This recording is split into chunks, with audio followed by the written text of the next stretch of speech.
Welcome to Marketing 4332 with Dr. Jason Rowe. Each week, there will be new videos posted so that students of the ECU College of Business can have fresh perspectives and new ideas on topics relevant to this class discussion. And now, here's Dr. Jason Rowe. Calendar year, almost tripled my income because I took my sales skills and just sold it to a different industry. Right? I mean, instead of selling to retail buyers, I was selling to doctors and nurses and purchasing managers at the hospital, and that industry paid more for those skills. So It's sort of like, I've heard it described as taking your what and selling it or aiming it at a different who, right? Do you have any thoughts on, because you've done that. I mean, you've gone through 4 different industries. Yeah. Well, to tie it into our conversation, so there's always a risk in closing. There's a risk to that buyer if they don't take action. And there's a risk to that salesperson if that buyer refuses to take action. So you could have stayed in the beer and wine industry that you knew that you were building a reputation in, but you decided to take some risk and move to something that had more risk, but there was a higher reward. Something to keep in mind is that in a sales situation, okay, here's what I will say. The more that we can mitigate risk to the buyer, the easier it is for that buyer to make the decision to close themselves. Mm-hmm. Because here's the thing. And I've heard this old expression. Well, if money were no object, would you buy today? Or, well, obviously you see that this is a great benefit to you, and keep in mind that the price that we've told you that fit within your budget is not going to be here forever. And so those are a couple of ways that salespeople. Those are a couple of tactics, Jason, that salespeople have used for that buyer to begin to think, okay, I'm going to take a risk if I don't take action. And so to kind of bring it back to what you were talking about, sometimes internally, you say to yourself, I am going to miss it if I don't go ahead and take action right now. Right. And our buyers think that way too. In the sales process, buyers go, man, if I walk away from this deal, it may not come back to me, and it may cost me more in the long run. Yeah. No, that's true. One of the things that I use in beer and wine, a lot of the sales, frankly, were if what you did made sense and they were going to make money off of it, and if they liked you, frankly, then you were more likely to get the sale. In medical device, it really, in my experience, it didn't work that way because you had so many different people involved in the decision, whether it's a doctor or multiple doctors, a nurse manager, a purchasing person.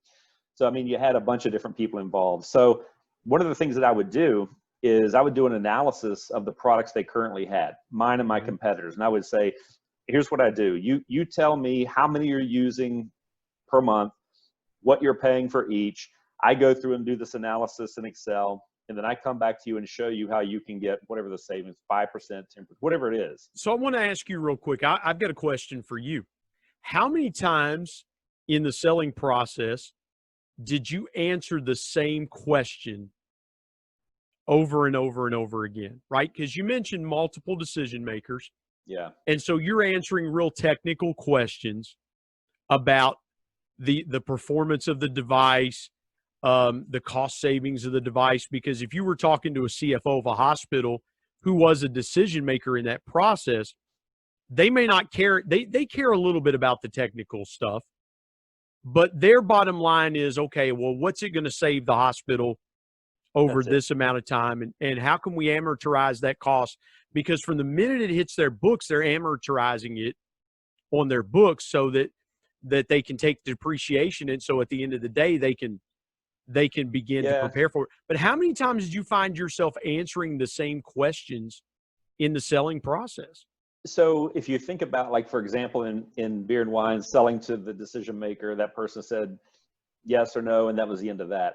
In medical device, because you're selling it to a buying center, which we're going to cover in the class later on in the semester, a buying center being different people playing multiple roles. So you've got a user, you've got an influencer, you've got the actual, buyer, the economic buyer. So with a doctor, I'm focused on patient outcomes almost exclusively. Some doctors cared about the cost, but mostly they wanted to know about patient outcomes. And they wanted to actually use the device before they would commit to purchasing it. Now I'm going to get into that with the class later on.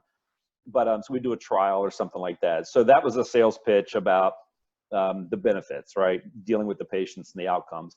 The nurse manager, really that person was often sort of the inventory manager. So he or she would make sure things were stocked and on hand. How many did they use per month? How many of my devices did they need? What was the expiration date on these devices? Because they were all sterile devices with expiration dates. So that was that kind of conversation.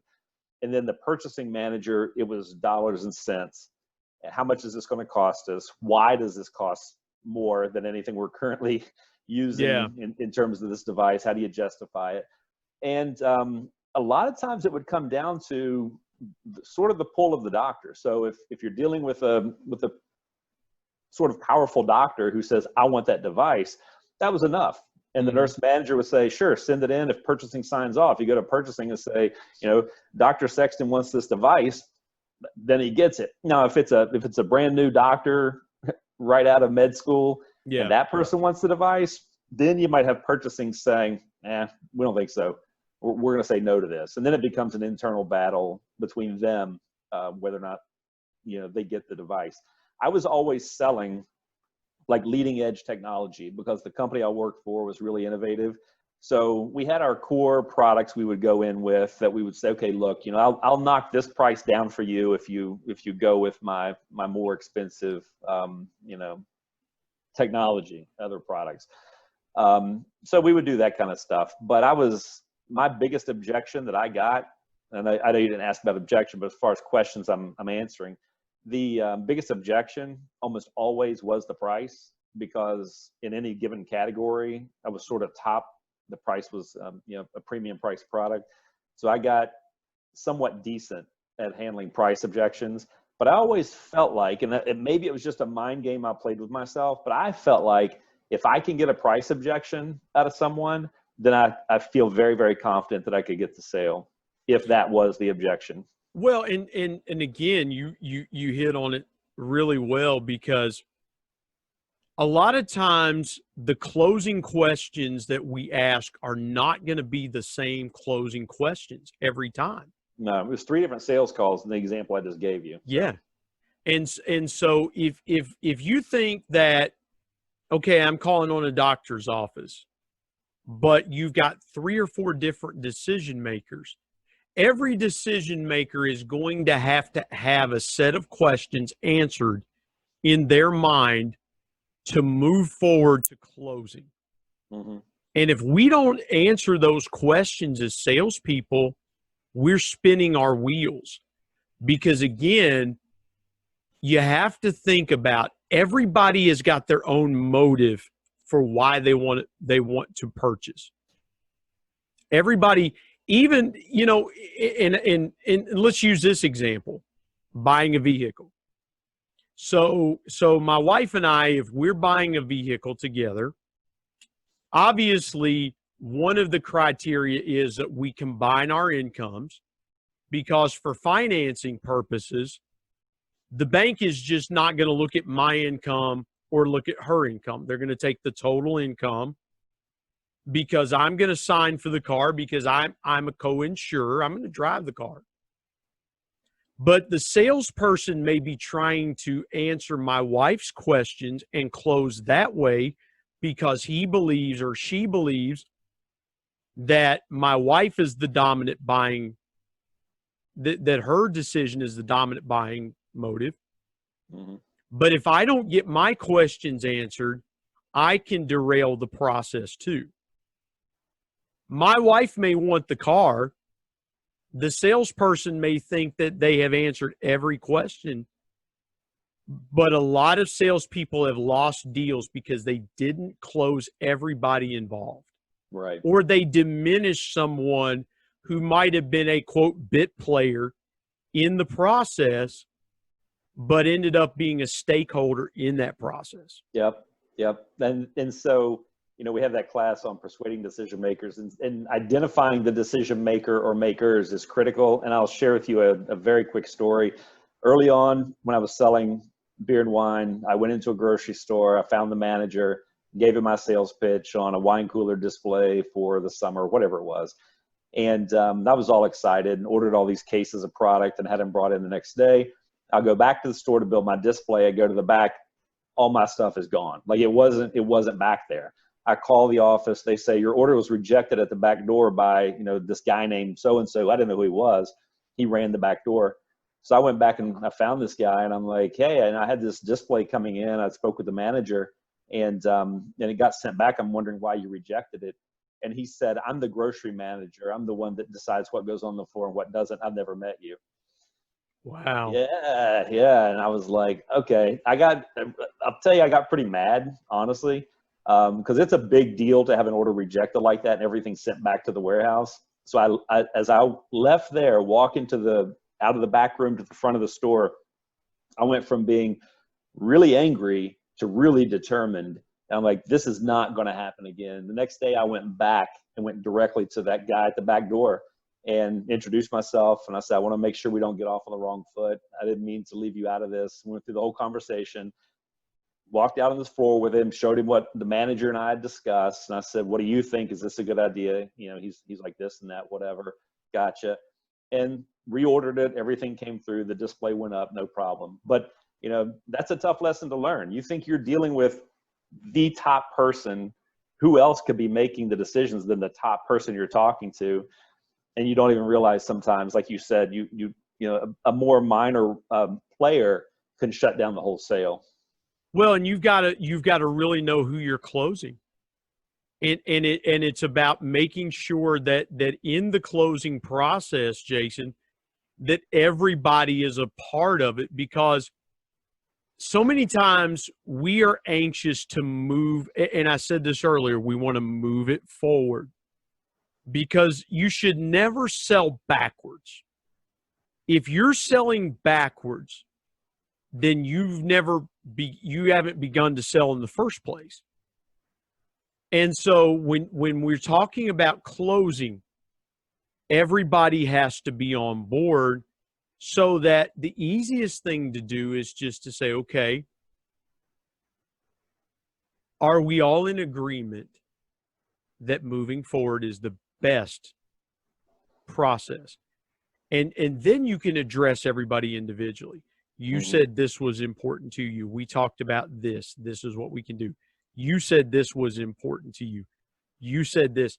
And then everybody that had a voice, that has a voice, that had their most important concerns, you can say, okay, are we all in agreement, or is there anything else that I missed? Maybe that last question you asked is there anything that I missed? Right.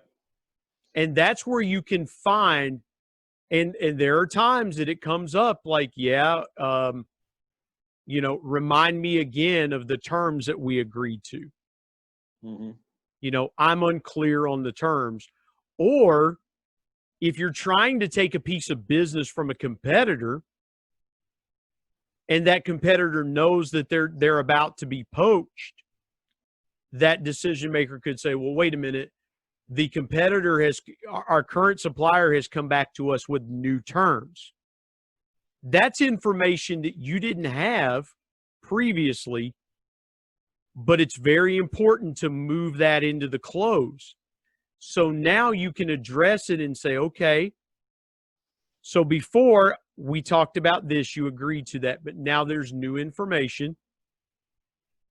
So if we can come to those terms, can we move forward? Right. So, in closing, here's something we have to keep in mind.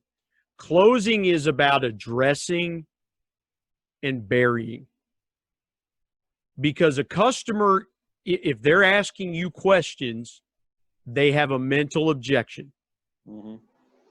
And part of the close is we have to address those honestly, with integrity, and with 100% transparency and say, okay, now that we've buried these things, are you ready to move forward in the decision-making process? So in order to identify who the decision makers are, the only thing I really knew to do and have done is just simply ask the question. When I think I'm dealing with the buyer or the decision maker, I may say something like, is there anyone else we need to involve in this process? Yep. Is that pretty much the standard way? Is that how you do it? Yeah, get everybody on board early on. Everybody that needs to be on the bus needs to be on the bus as you start to drive it, so to speak. Yeah, that's a good analogy. And so, it's getting sometimes people will insert themselves into the decision-making process that have to your story about the manager. Some people will just insert themselves into the buying process, and they can set traps for us as salespeople artificially to give themselves some credibility with their boss, or to try to angle themselves into the decision-making process. And we've really got to be careful that we're not closing somebody who is nowhere near the decision-making process. Because when we're closing that person, we're expending energy and taking away from the people that are going to make the actual decision. Yeah. No, that's a really good point. You mentioned selling backwards. You said, like, if you're selling backwards, you're not selling at all. Can you give an example or describe that a little bit more about what that means? Yeah, I'm glad we're gonna talk through that a little bit. So when we're selling backwards, anytime there's an objection that's raised that should have been addressed in previous discussions, that's when you're selling backwards. Because if you, as a salesperson, if you're not addressing those objections and you're trying to move forward and people don't have their objections addressed, you've got to go back. And just like I talked a minute ago, you're expending energy. And sometimes buyers don't buy because they lose energy. They're not as excited as they were when the process started. They're not as motivated. You lose momentum, right? Yeah, you lose momentum. And so that's what I'm talking about with selling backwards is you have to make sure that every step of that process moves forward to them being on board with the close and you being ready to give them the opportunity to close. Yeah. Here's a couple of examples of how, most of the students probably have not worked in sales, but they have been consumers. So they've been, I told them before, we talk B2B sales. Everything you and I talk about and what I'm doing in the class is B2B. They've been on the buying side of B2C sales for a long, long time. So let me interject something real quick before you go there. You'll never be able to sell if you forget how to buy. Yeah, that's right. So some examples of losing momentum. If you're like me, go to your Amazon account and look in your shopping cart. How many times have I looked for a book or looked for something and found it, put it in the cart and thought, all right, I'll come back and get that later. Then you cool off and you never buy it. Or you go out looking for a new pair of shoes. You're intent on buying some. You try some on. Nothing quite fits right. You get tired. You go home. Next thing you know, it's weeks later, you never bought the shoes, right? So I try to share with the class that as buyers, we do these things all the time. We lose momentum. We say no. We don't say yes to 90% of the sales pitches we get, probably say yes to less than 10% of what we get. So as salespeople, as professional salespeople, we should not expect buyers to always say yes to everything we want them to do, right? I mean, we should expect the vast majority to be no, right? So let me throw a fly into the ointment in this conversation. We can't forget that buyers will close. Buyers can close too. It's not just salespeople that have the ability to close. Buyers can close too. Let me share this with you. So there's a strategy that I use. I buy things on eBay. There's a strategy that I use because now what's happening is is that eBay now has a mechanism where a seller can offer you, they can make you a private offer. And so what eBay's trying to do with that is they're trying to help sellers close more business, because somebody will watch something. I've done it. You've done it. You'll watch something like, I'm not ready to buy yet. So eBay now has this mechanism to help sellers close faster, close deals faster. And so you have to remember something as a buyer. You also have the ability to close. So here's what I've done, Jason. When a seller makes me a private offer, I'll go back to them and I'll say, here's what I'm willing to pay for it. And if you accept my offer, I'll make immediate payment, and check my feedback and know that I pay very fast. So I've actually been able to close deals from people trying to close me, and I end up getting what I want a lot of times at the price that I want, because I'm willing to take action. And I say, well, hey, I think it's worth this. And I'll kind of flip the script on them, and I'll say, hey, if you're willing to do this, I'm willing to close now. Right. And so we can't forget as salespeople that buyers can also close too. Yeah, that's right. And I'm glad you said that. We need to do one of these conversations on career, because here's an example of that happening. As the students are going to find out, as you go through the job interview process, you're selling. You get the offer, it flips. Once they make you an offer, now you're the buyer. Point.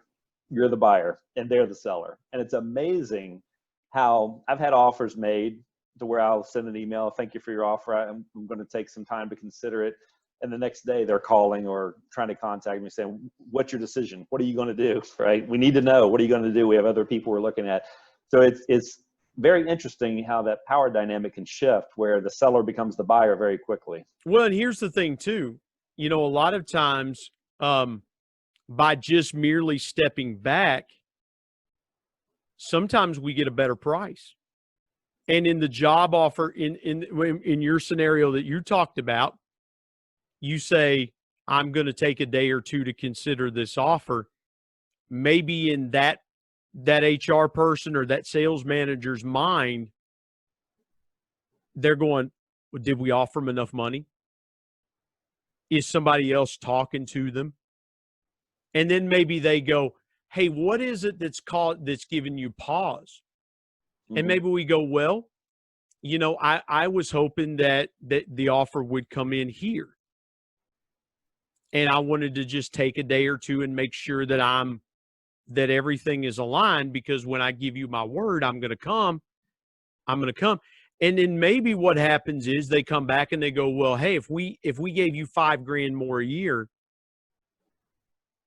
would you go ahead and accept the offer? Yeah. And so what happens is we now play from a position of strength.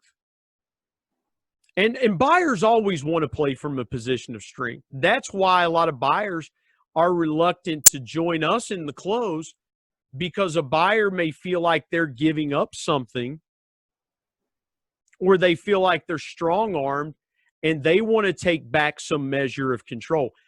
Jason, I want to share this quote with the students. Students, you guys and gals, please, please, please go find this quote and put it in your notebook for this class for this semester, because you're going to go back to it and refer to it. It's a quote by Zig Ziglar. Zig Ziglar, just Google it. Trust me, Ziglar, Zig Ziglar. Zig Ziglar said, people love to buy. They hate to be sold. Zig Ziglar also said this about closing. You can have everything in life that you want if you will simply help enough people get what they want. When a buyer feels like they've gotten what they want, they're going to close. Almost all the time, when a buyer feels like they've gotten everything that they want, they are going to close. And so if we help enough people get what they want, guess what happens to our close rate? It starts zooming. It goes up and up and up and up and up. because we remember that people love to buy, they hate to be sold. Mm-hmm. And a lot of times, let me just finish with this thought, Jason, is that in the closing process, there are a lot of times when buyers feel like they're being sold, and so that's when they pull back. And objections that hadn't been there previously start uncovering themselves. It's because people are feeling like they're being sold. And so that's when we've got to really evaluate and say, okay, am I leading this customer to a positive buying decision that's going to be good for them, good for me, and good for our company? So it has to be a three-pronged strategy. We have to make sure it's good for us, the customer, and the company that we work for. If not, if we're not leading people to positive buying decisions that help better their lives in some way, shape, or form, then we're selling. We're not helping people buy. We're selling. And again, people hate to buy. They love to buy. They hate to be sold. Right. Yeah. No, that's good. I think that's great. It doesn't hurt that I just, for full disclosure, I do a podcast every week called the Intentional Encourager Podcast. It doesn't hurt that I had Tom Ziegler, Zig's son, on a recent podcast. So you'd already done your research on a little bit, yeah. Exactly. A little bit. Right. Yeah, that's funny. Let me throw one more question in. I guess we'll wrap it up. I have a feeling we're going to come back to closing at some point again in one of our future videos, because I don't know if you know of spin selling, but it's a technique that I teach the students. And my thinking behind that is there are so many different sales methods out there. Pick one. You know, if you use them right, they all will generate some kind of result. Spin is tried and true. It's been around since the 80s. So, you know, I was trained in it in the medical device industry. When I got to Kentucky, University of Kentucky, they taught it in their sales class. When I got to ECU, it was being taught in the sales classes here. So anyway, I've kept it. I love it. And it has a very natural flow to get to the close if you've developed the needs correctly up front. So we'll definitely get into some closing again later on. Real quickly though, we talked about buying signals and we didn't come back to that. Could you maybe give us your take on buying signals and maybe an example or two?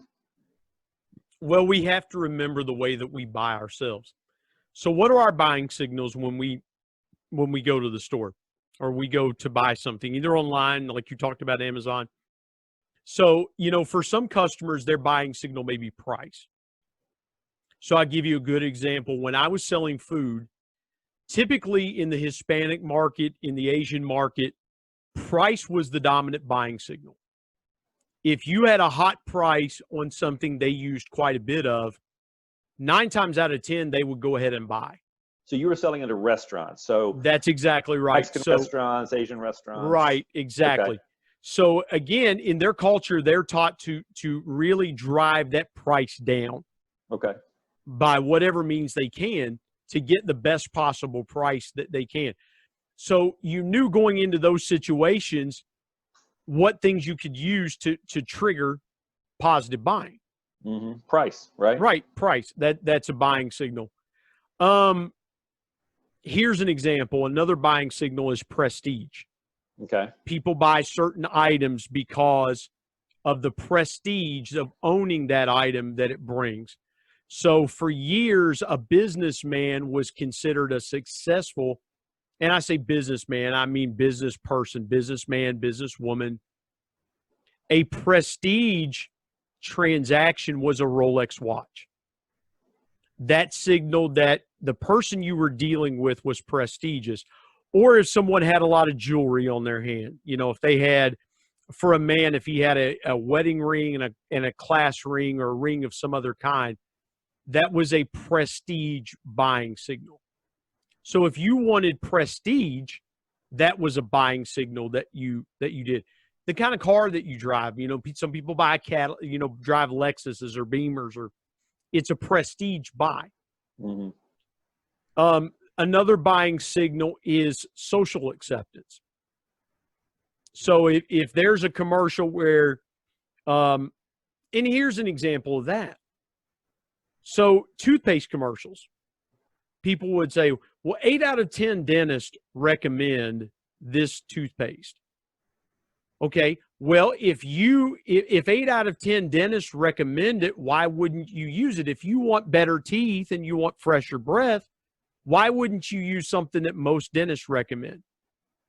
So then you had the peer pressure of, or if if your neighbor had bought something, there's peer pressure. And social media and social selling is a lot like that. Hey, a lot of these other people are buying it. So there's a ton of different buying signals that each one of us use, and we may or may not be aware that that's the buying signal that we're used. Most of the time, need is way, way, way, way, way, way down here on the list. Yeah. You were talking about, hey, I might have needed a pair of running shoes and I just let some time go.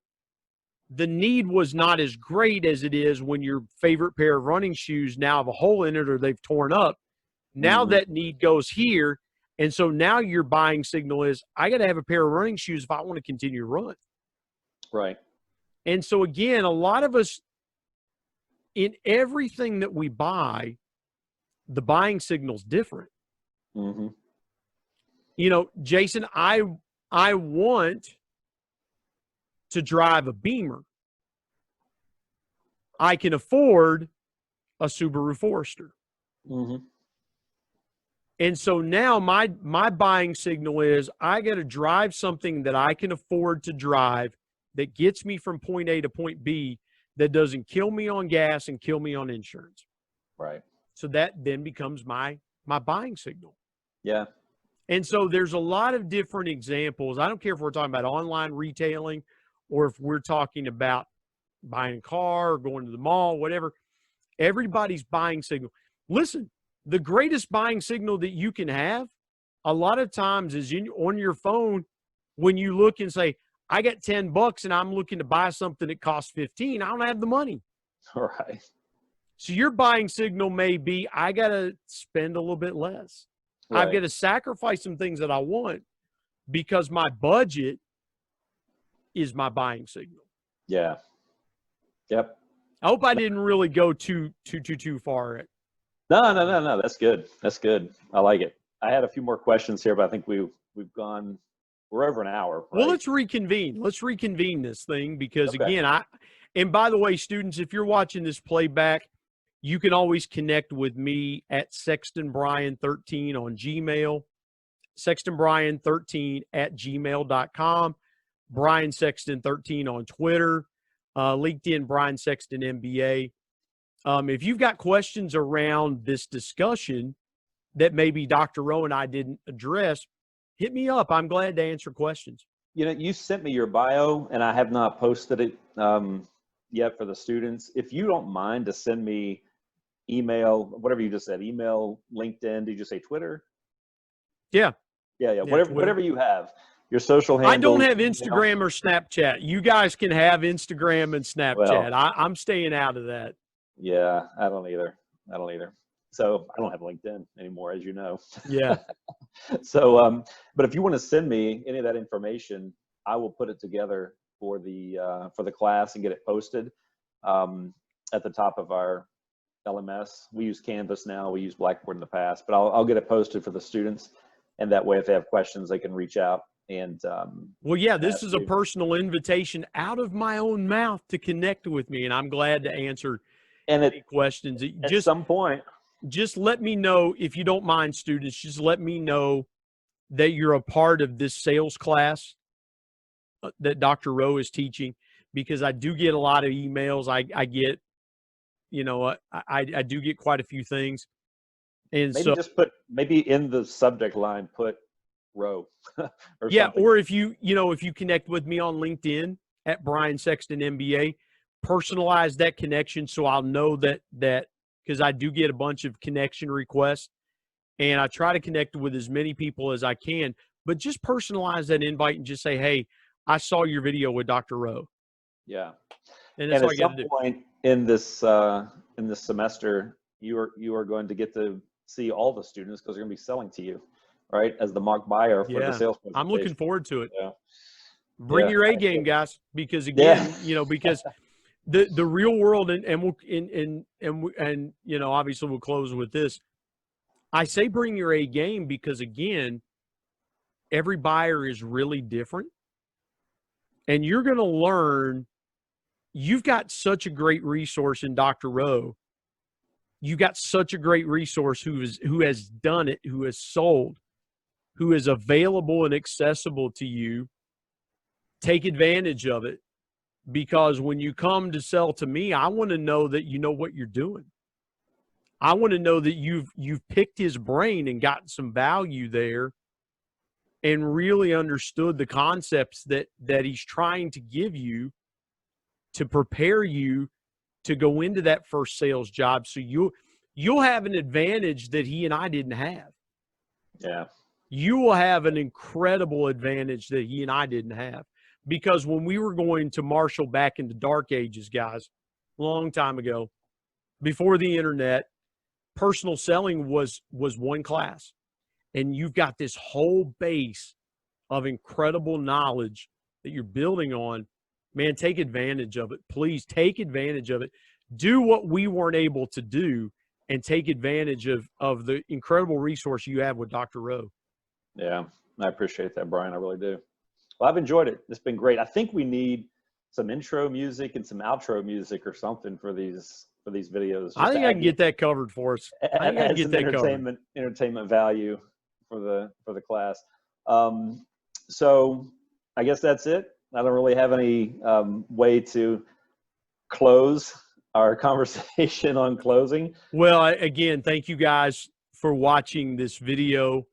There's a lot here to unpack. And again, if you have any questions, reach out to Dr. Rowe or myself, and we're more than happy to assist you in any way. Hey, let's do this again sometime, Jason. What do you say? We'll do it again. Yeah, I think the idea would be if we could post, one video a week for the students like this, then they can derive the value out of it. And I think that would be a great thing. And those folks in the class who want more, all they got to do is reach out. They can reach out to me. Now they're going to be able to reach out to you if they have a different question, they want to talk to you. Perfectly fine. So the next time we record, I'm going to wear my ECU business shirt. Oh, okay. All right. I'm going to wear my ECU business shirt. So yeah. But again, thank you for the time today. Students, thank you for your time. I'm looking forward to our next conversation. I am too. Thank you, Brian. Have a great day. Thanks, Jason.